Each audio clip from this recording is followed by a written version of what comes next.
et assisté rend hommage à la disparition des 11 résistants fusillés le 11 juin 1944 à Saint-Julien-du-Verdon. Commémorons aujourd'hui le 79e anniversaire des bien tristes événements du 11 juin 1944 ici, à Saint-Julien-du-Verdon. Le souvenir, c'est la racine du présent. S'il s'efface en laissant partir avec lui les combats et les sacrifices du passé qui ont fait de nous ce que nous sommes, nous perdrons une partie de notre âme. Et nous perdrons le sens des valeurs et des sacrifices. Il y a 79 ans, notre pays était occupé, le drapeau tricolore ne flottait plus, il était remplacé par les insignes de la dictature et du fascisme. Des millions de civils étaient déboussolés, jetés sur les routes, sur la voie de l'exil et de la peur, sans espoir. Nous rendons aujourd'hui hommage aux combattants de notre liberté et de notre dignité au nom de la République. Nous rendons hommage à celles et à ceux qui se sont levés et à celles et à ceux qui, particulièrement, qui sont tombés pour la libération de notre pays, à celles et à ceux qui ont payé de leur vie cet héritage au-delà de toute valeur qu'est la liberté. Un legs qui paraît acquis, mais qui en réalité est si fragile, tout autant que l'est la dignité et la démocratie. Pour défendre notre liberté, nous devons conserver notre vigilance, oui. Il nous faut veiller, car les termes liberté, égalité et fraternité ont un sens qui n'a rien de banal. Mais ils peuvent être oubliés, mal compris et pire, dévoyés. La force de l'habitude ou parfois la résignation et l'usure peuvent se recouvrir avec le temps d'une poussière fine, mais qui s'épaissit chaque année. Le sens de ces valeurs, pourtant essentielles. Ces valeurs sont pourtant le trésor de ceux qui nous ont précédés. Elles ont fait l'essor de notre nation, elles sont inévitables pour écrire l'avenir de notre civilisation. Il ne peut pas y avoir de grandeur sans valeur et sans principe. Je dis clairement, la mémoire est là pour nous rappeler les horreurs du passé. C'est pourquoi il nous faut encore une fois rester vigilants et persévérants, vivaces face à ceux qui souhaitent détourner le principe de liberté et d'égalité. La résistance de tous aujourd'hui comme hier est un devoir, ne l'oublions pas. Aujourd'hui, à cet instant si particulier, rassemblés dans la même émotion, devant ce mémorial de Saint-Julien-du-Verdon, voici que l'histoire surgit à nouveau. Le 3 juin 1944, les membres résistants reçoivent une information du sous-secteur FTP qui dit que la Gestapo de Nice va effectuer un déplacement par la route en direction de Digne. Dans le cadre d'un débarquement allié à venir, la résistance reçoit alors comme consigne d'intensifier les actions de guérilla et de formation de maquis, aussi bien dans le nord que dans le sud de la France. L'ordre est donné d'attaquer les véhicules. Il est alors organisé une première embuscade au col de Toutesorre qui relie les vallées du Var et du Verdon entre Vergons et Hanovre. L'attaque a lieu le 6 juin 1944 à 8h45 le matin. 2 voitures sont interceptées par les maquisards. La première voiture passe, puis est immobilisée après le col. La seconde est interceptée au niveau du col. Les chauffeurs sont tués. Dans la seconde voiture, 3 officiers allemands sont tués. Les maquisards FTP partent ensuite à Vergon où les villageois leur apprennent le débarquement en Normandie. Les Français résistants à l'occupation nazie piaffent d'impatience. Partout, les organisations de résistance appellent à l'insurrection. À Saint-Julien-du-Verdon, la matinée est bien avancée quand un groupe de maquisards, spontanément aidés des hommes restant au pays, organise une nouvelle embuscade au lieu-dit La Côte, sur la route de Castellane, aujourd'hui noyée par les eaux du barrage de Castillon. Le contact a lieu vers 12h et 11 Allemands, le chef de l'antenne SIPO SD de Digne, son chauffeur et 9 soldats de la Wehrmacht furent abattus dans cette embuscade. Le pays est immédiatement investi. Les habitants molestés, le maire, M. Jean Martel, est arrêté. La Gestapo de Digne souhaita effectuer des représailles, mais elle ne voulut pas sanctionner le village en tant que tel qui aurait pu être brûlé, ou voir une dizaine d'otages être passés par les armes. Elle souhaita que les victimes fussent d'authentiques résistants. Elle disposait à Digne d'un certain contingent de prisonniers, mais l'insécurité était telle sur les routes du département, avec la mobilisation générale des FFI, consécutive au débarquement en Normandie, qu'un transport sur place était aléatoire et aurait pu entraîner la mort ou la capture d'Allemands supplémentaires. Elle choisit donc de solliciter l'antenne niçoise, chargée de faire parvenir sur place un fourgon cellulaire. 13 résistants azuréens liés aux organisations militaires furent donc désignés, dont 5 élèves du grand lycée de Nice, le lycée Masséna.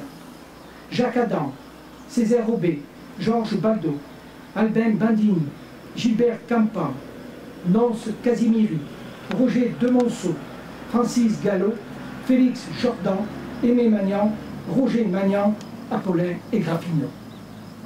En cours de route, la Gestapo a extrait du fourgon 2 prisonniers et les a abattus.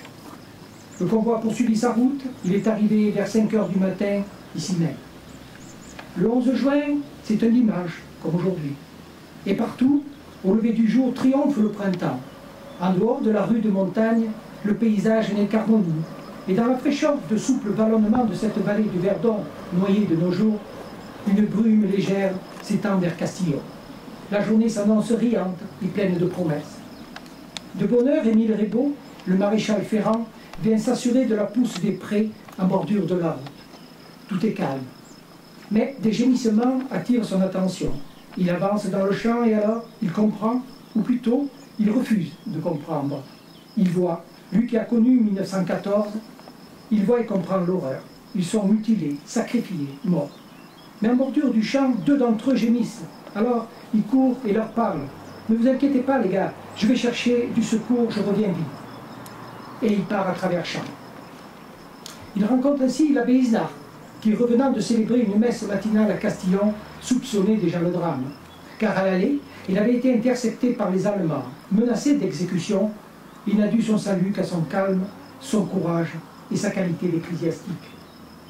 Tous deux arrivent au village où c'est la stupeur. Ils galvanisent les gens et ainsi organisent courageusement, avec l'aide des femmes et hommes restés au village, le secours des blessés, de les cacher et de les soustraire au bourreau. Ils choisissent la vieille église, vénérable chapelle où nous étions tout à l'heure, un peu à l'écart, noyée dans la verdure. Dans la chapelle, on enlève hâtivement les vieux bancs, le prie-dieu. L'abside est choisie pour sa situation, son symbole. 2 matelas reçoivent les suppliciés, l'abbé Isnard organise et réconforte du mieux qu'il le peut.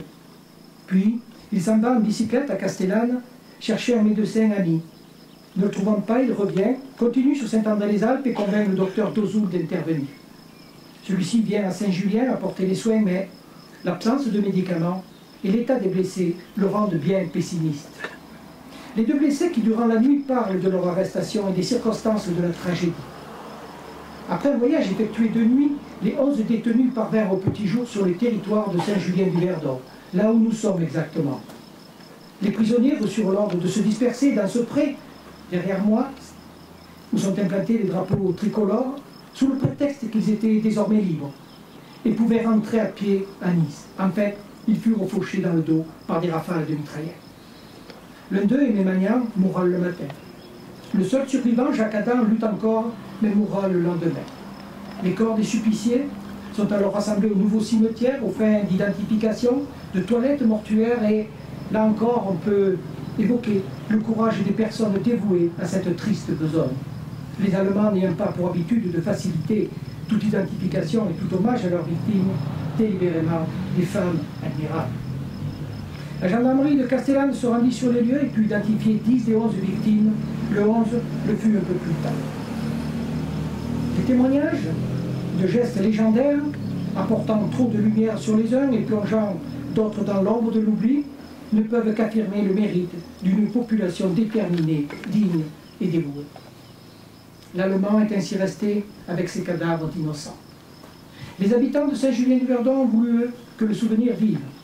Et afin que rien ne s'efface, et ne s'efface jamais, ce symbole de barbarie. Ils ont formé un comité et récolté des fonds afin d'élever ce monument digne des martyrs devenus enfants du pays. La définition, le projet, les citations est à l'œuvre de l'abbé Isnard, préférant par modestie les vers de Charles Péguy, poète mort au combat, à son propre poème inspiré par la tragédie. C'était son hommage. Un premier monument fut édifié à l'initiative de la commune grâce à une souscription publique et inauguré le 22 juillet 1945 le long de la RN 202 à proximité de l'intersection avec l'ancienne route départementale 955 provenant de Castellane. Le monument rectangulaire comprenant une croix de Lorraine en haut relief porte l'inscription.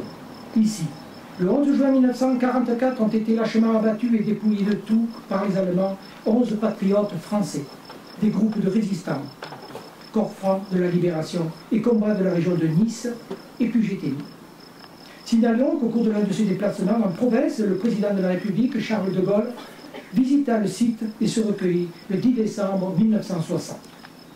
En 1996, d'importants travaux eurent lieu, le monument se trouvant désormais là où nous sommes, à une quinzaine de mètres de la route, année où furent posées 11 dalles de granit noir formant une croix de Lorraine servant de support au nom des martyrs. Puissent nos jeunes générations, qui sont pour beaucoup loin des combats, s'efforcer de réaliser cette espérance de paix et de liberté dans un monde de plus en plus difficile et compliqué.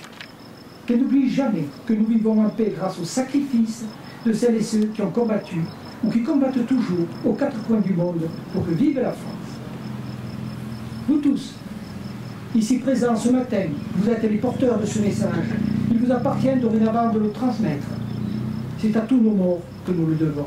Nous leur devons notre démocratie et nous devons notre démocratie à celles et à ceux qui sont tombés pour elle, civils, résistants, militaires.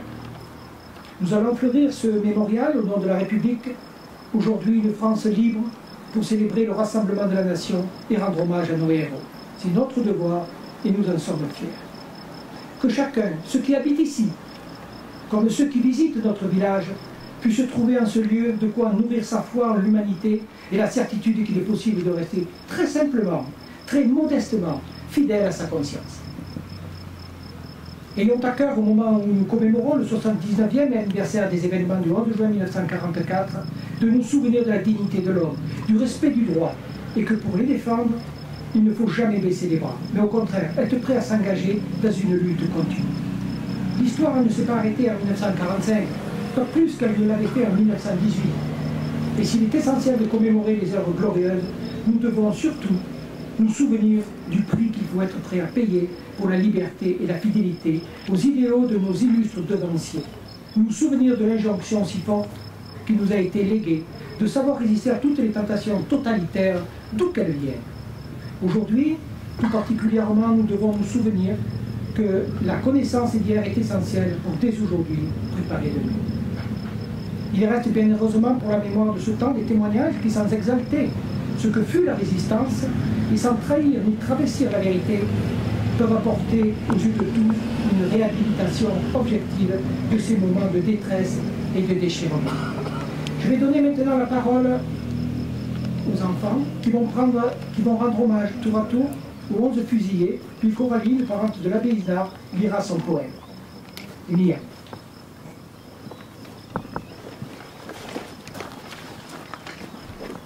Chers parents, devant les intrigues de la milice, de la Gestapo et des troupes allemandes, je me suis vu contraint de rejoindre mes camarades du maquis. Je regrette de vous avoir désobéi et de vous faire de la peine, mais j'ai conscience qu'aujourd'hui, l'heure a sonné de tous se serrer pour libérer notre pays. Ne vous inquiétez pas pour moi, je serai prudent. Prenez des précautions également, car l'heure est grave. Avec l'espoir de vous revoir sous peu, je vous embrasse tous bien fort. Roger de Monceau.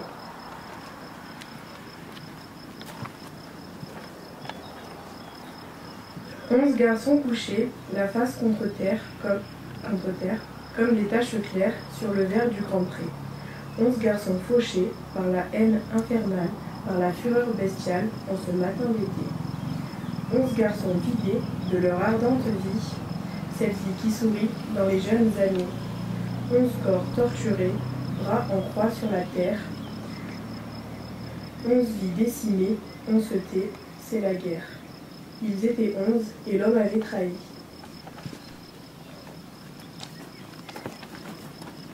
Merci. Au terme de mon propos, et avant de conclure, je voudrais vous remercier, vous, la jeune génération, pour votre participation à cette cérémonie, mais aussi tous ceux qui participent activement à son bon déroulement. La ville de Nice, bien évidemment, et son maire, avec l'espoir de le rencontrer au 80e anniversaire qui aura lieu l'année prochaine. La fanfare des sapeurs-pompiers de la ville de Nice. Le service du protocole, bien sûr. Sans votre aide et notre partenariat ancré dans le marbre, cette cérémonie n'aurait pas la même résonance. Mais aussi le cabinet du préfet des Alpes de Haute-Provence, Madame la sous-préfète, qui est parmi nous. Les piquets d'honneur du 3e régiment d'artillerie de marine et les sapeurs-pompiers départementaux. Je ne vous remercierai jamais assez, vous les nombreux et fidèles porte-drapeaux J'attirerai votre attention cette année sur la présence du drapeau des lycées et collèges des Alpes de Haute-Provence, récompensant les élèves du collège du Verdon de Castellane, qui viennent de réussir leurs travaux au concours national de la résistance et de la déportation. Merci à monsieur le principal du collège multisite de Saint-André-les-Alpes, aux côtés de l'inspecteur d'académie des Alpes de Haute-Provence, les représentants d'associations d'anciens combattants, résistants et victimes de guerre, mais aussi le professeur du lycée Masséna, avec qui je partageais vendredi la traditionnelle cérémonie du souvenir à Nice en hommage aux 5 élèves, en présence des représentants des anciens élèves.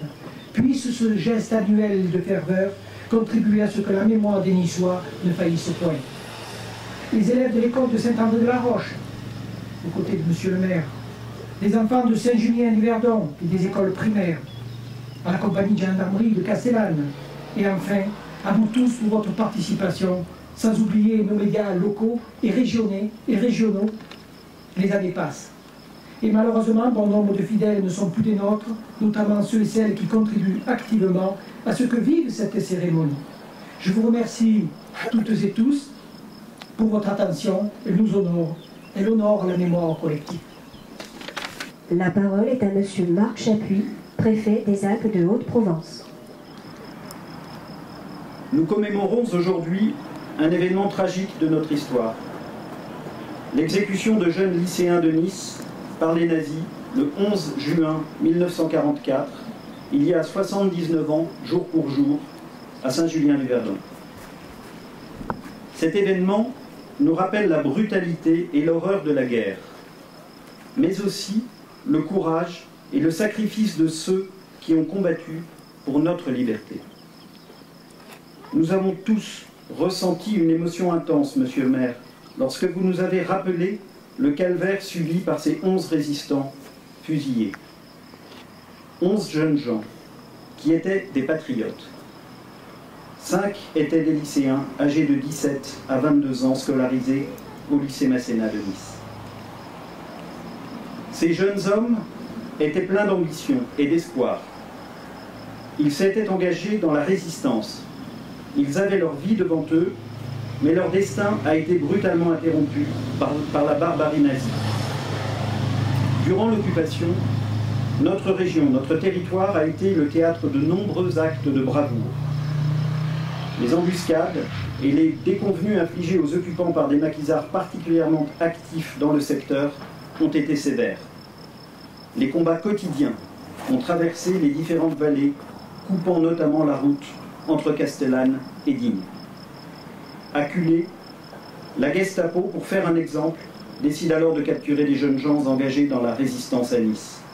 Après une nuit de voyage, ils arrivent à Saint-Julien, le 11 juin au petit matin, ici, dans le champ juste à côté. Les soldats de la Gestapo, en ouvrant les portes du fourgon, leur avaient fait croire qu'ils pouvaient partir en hommes libres pour mieux, froidement, les exécuter d'une série de rafales de mitraillettes dans le dos. Bien sûr, la guerre n'engendre qu'atrocités, douleurs, peines et émotions. Mais encore plus ici. Elle livre son visage le plus abject lorsqu'il s'agit de tuer des hommes par seule vengeance. Aujourd'hui, nous nous souvenons de la vie et de la mort de ces jeunes hommes morts en héros. Et nous honorons leur mémoire en réaffirmant notre engagement à défendre les valeurs pour lesquelles ils ont donné leur vie. J'ai une pensée appuyée pour les villageois et les familles qui, à l'époque, ont su se mobiliser. Ils ont donné sens et vie à la solidarité. Je salue le courage de l'abbé Isnard et des villageois qui ont porté secours aux 2 jeunes qui avaient survécu au carnage. Je salue aussi les élèves et enseignants du lycée Masséna au travers de leurs proviseurs présents ce matin. J'ai aussi une pensée pour toutes celles et tous ceux qui sont morts au combat en s'engageant dans la résistance en déportation. Tous sont notre honneur, notre fierté et la raison pour laquelle chaque année nous nous retrouvons ici pour saluer leur mémoire comme leur engagement. En commémorant cet événement, aujourd'hui, nous rappelons l'importance de l'unité et de la solidarité qui fondent les valeurs de la France et notre modèle républicain. Il y a quelques jours, le président de la République rendait hommage à Jean Moulin. Sous sa direction, le Conseil de la Résistance se constituait officiellement il y a 80 ans en se réunissant dans la clandestinité dans un appartement du 6e arrondissement de Paris. Son ordre du jour est lumineux, résumé en ces termes par Jean Moulin. Petit 1, faire la guerre. Petit 2, rendre la parole au peuple français. Petit 3, rétablir les libertés républicaines dans un État où la justice sociale ne sera point exclue et qui aura le sens de la grandeur. Petit 4, travailler avec les alliés à l'établissement d'une collaboration internationale réelle sur le plan économique et spirituel dans un monde où la France aura retrouvé son prestige. Souvenons-nous que ce Conseil national de la résistance marque la consécration de l'unité des mouvements de résistance. Souvenons-nous surtout qu'il a été le moteur d'une dynamique politique qui a débouché sur la création d'un nouveau régime à travers l'instauration d'un gouvernement provisoire. La France porte toujours en elle les valeurs de la résistance. Le courage, la défense de la République, le souci de la justice, de la solidarité, de la tolérance et du respect d'autrui. Monsieur le maire, avec cette commémoration, vous contribuez à faire vivre et à transmettre ces valeurs héritées de la résistance. La présence, aujourd'hui, des élèves du collège de Castellane qui ont reçu le drapeau des collèges et lycées du souvenir français à la suite de leur participation au concours annuel de la résistance est le plus beau des symboles de ces valeurs qui continuent à se transmettre. Aujourd'hui, nous célébrons ces héros, grâce auxquels nous sommes libres, pour leur rendre hommage, pour ne pas oublier aussi les valeurs qui les ont portés à entrer en résistance, des valeurs de liberté, d'égalité et de fraternité qui fondent la France, qui font la France. À nous de les défendre, de les chérir, de les brandir comme un étendard, de les faire vivre. Vive la République, vive la France. Gère de l'association des combattants prisonniers de guerre et combattants d'Algérie, Tunisie, Maroc, des Alpes-Maritimes.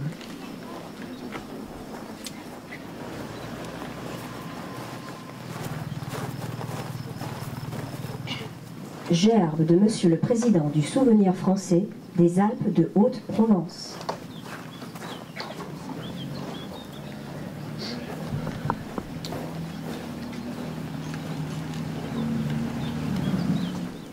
Gerbe de l'Association nationale des anciens combattants et amis de la résistance des Alpes-Maritimes.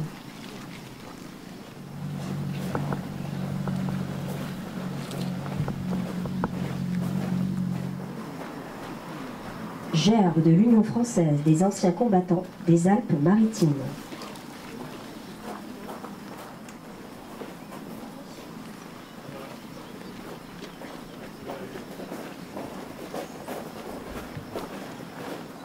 Gerbe de l'Amicale des anciens élèves du lycée Masséna.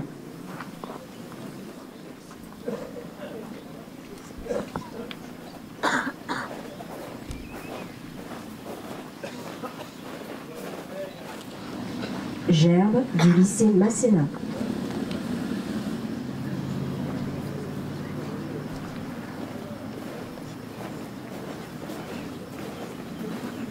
Gerbe des enfants de Saint-Julien-du-Verdon.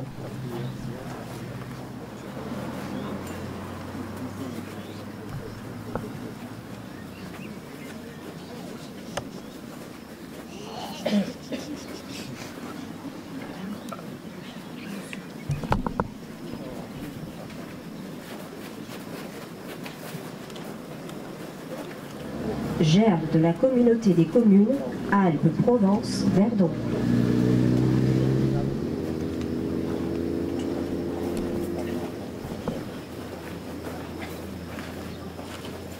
Gerbe de Monsieur le Président des maires ruraux des Alpes de Haute-Provence.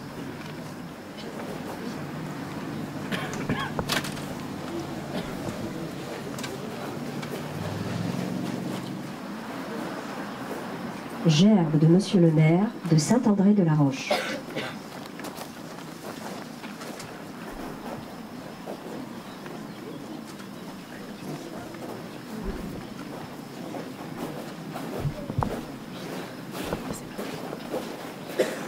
Gerbe de Madame le maire de Coaraz.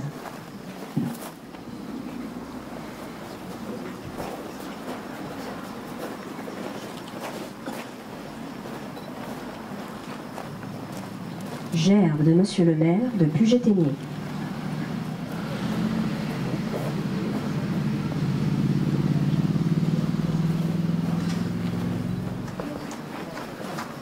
Gerbe de Monsieur le maire d'Ascros.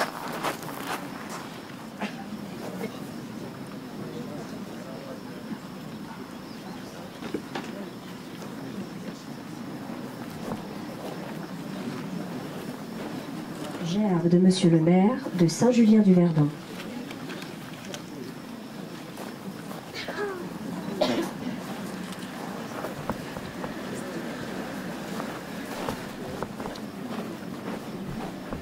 Gerbe de Monsieur le président du département des Alpes-Maritimes.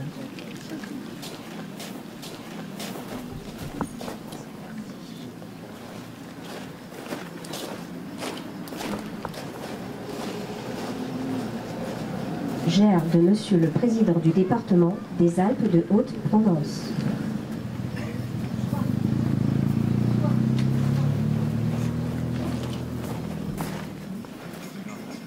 Gerbe de Monsieur le maire de Nice, président de la métropole, président délégué de la région Provence-Alpes-Côte d'Azur.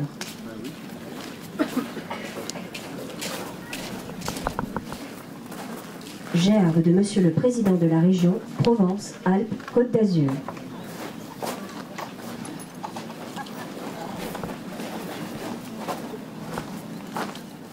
Gerbe de Monsieur le député des Alpes de Haute-Provence.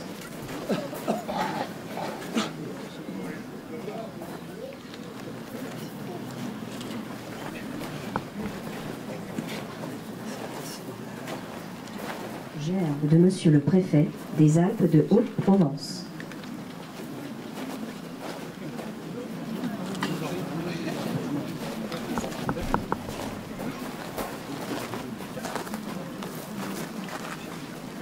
Lecture de l'appel des morts par Monsieur Pierre Rébaud, conseiller municipal de Saint-Julien-du-Verdon. Campin Gilbert. Mort pour la France. Aubé Césaire. Mort pour la France. Gallo Francis. Mort pour la France. De Monceau Roger. Mort pour la France. Adam Jacques. Mort pour la France. Magnan Roger. Mort pour la France. Jordan Félix. Mort pour la France. Magnan Aimé. Mort pour la France. Casimiri Noz. Mort pour la France. Baldo Georges. Mort pour la France. Bandini Albin. Mort pour la France.